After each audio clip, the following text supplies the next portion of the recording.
All right, Dr. Lane, this is my momentum principle assessment, reassessment video. What we have here is we have a guy trying to throw a bucket over a fence. Throw a ball over a fence into a bucket. And what he has to do is he's trying to jump and throw it to try to get a more accurate shot, I guess. But what we're going to try to find is the recoil velocity of the man after he throws the ball over the fence to the bucket. So here the forces are going to be acting in the X direction. Even though the man is jumping up and down in the Y direction, we are still trying to find a force, trying to find momentum in the X direction.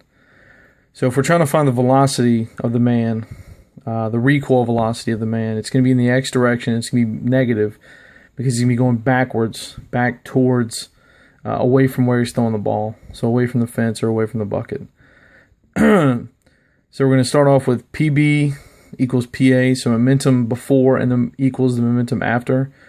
And we said it's in the X direction, so it's going to be momentum of before in the X direction is going to equal the momentum after in the X direction. So we're going to get the momentum before is going to be equal to the momentum of the ball plus the momentum of the man afterwards. So we know that the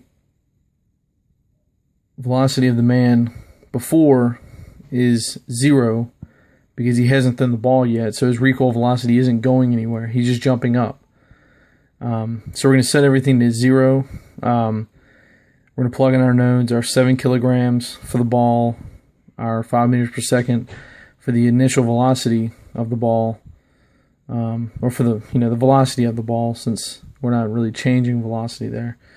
And then these 60 kilograms for the man, and we're going to get 35 kilograms meter per second plus 60 kilograms times the velocity of the man, the recoil velocity of the man.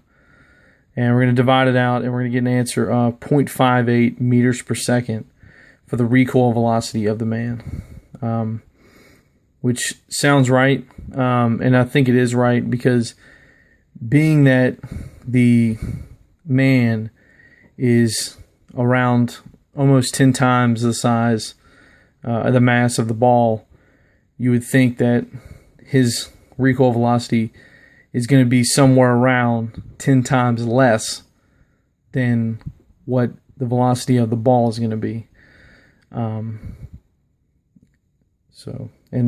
If the ball is at 5 meters per second, then obviously 10 times less is going to be 0.58 meters per second.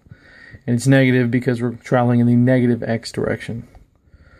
So that's my problem, and hope you like it. Thanks.